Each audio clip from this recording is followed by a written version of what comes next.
નજારો છે, કેટલો સુંદર નજારો છે. દેખો જો કેટલો સરસ નજારો છે. આજે અમે તમને ને મહાકાળી માતાના દર્શન કરાવશું. જય માતાજી. જો આ તો મારો ફ્રેન્ડ છે. અમે બે ગાડીઓ લઈ રહ્યા છીએ. એક આ અમારી છે, એક આ મારા ભાઈની છે. આ ભાઈ જો કેટલા સ્લોલી ચલાવે છે. કેમ એનસ છે, એનસ છે એટલે એ ભાઈ મોટું લેવાતું નથી એટલે અને આ પાવાગઢ આપણું માનું મંદિર દેખાય છે.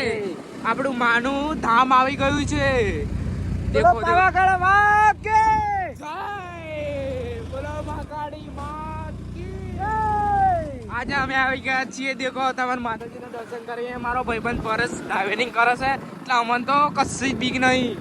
અમે તો જરાય બીક નથી. જો ને માનું નામ લીધું એટલે બધું કામ થઈ ગયું એમ સમજી લેજો.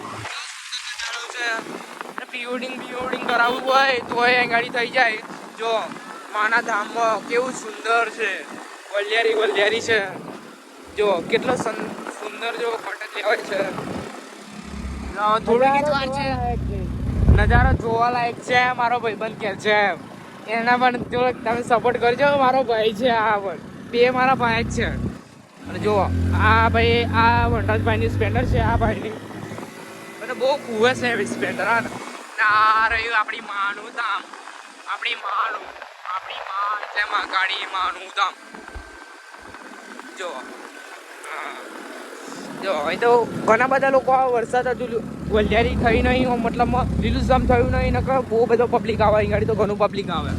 એટલે તમે જોઈ રહ્યા છો આજે આપણે પાવાગઢનું બધું બતાવવાના પેલા મારા ભાઈઓ તો એનસ લઈને આવે છે. એમના એ લોબોટલ લેવાતો જ નથી યાર. એનસ લઈને આવે જો એના રાગી જાય. અમારી સ્પેન્ડર છે તો અમે તો બપાઈને આવી જાય. અને આપણી જોડે 220 છે. આપણી જ ગાડી છે. તમને ખબર હોય તો આપણે લોગા પર જોઈ જ રહ્યા છો ને કે આપણી જોડે ગાડી છે. આપણે ગાડી છે. અને આ બસ જુઓ તમે બધું જોઈ શકો છો. એકા બેકા બધું આવે જ છે.